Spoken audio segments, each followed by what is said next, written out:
They asked for names and religion. Then they opened fire.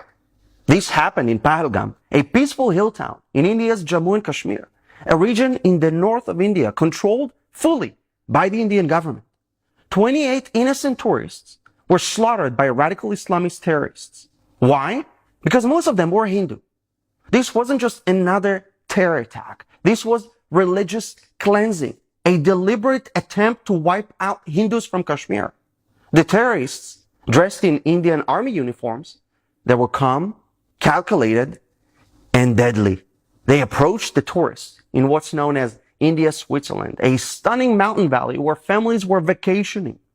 The attackers asked for names, then religion.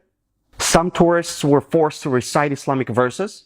Those who couldn't were shot in the head. A newlywed husband, a father with his children, a tech worker, an Indian Navy officer, all murdered for being Hindu in their own country. Now let me ask you this. Where is the global outrage?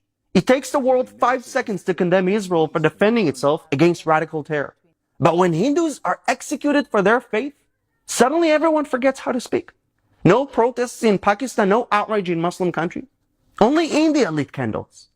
Again, let's be clear. These attackers were not freedom fighters. They were extremists, brainwashed with hatred. They were fed decades of lies. Lies that paint Hindus as occupiers in a land they've lived in for thousands of years. These same lies have created sympathy for terrorists and turned the victims into villains. And this wasn't just an attack on people. You have to understand this. This was an attack on identity, on the Hindu presence in Kashmir, on the unity of India. And it's not new. In the 1990s, Kashmiri Hindus were forced to flee their homes as Islamist terrorists targeted them and their children. The world stayed silent, just like now. In 1999, India was defending itself against Pakistan during the Kargil War. Most nations stayed neutral, but Israel stood with India. Israel proved it wasn't just a friend, it was a real ally. And what now? Another United Nations committee? Another speech about both sides?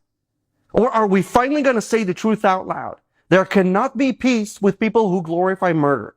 Kashmir doesn't need more appeasement. India and Israel are fighting the same war, not just against terrorists, but against an ideology that celebrates murder, one that hates freedom, one that negates our right to exist.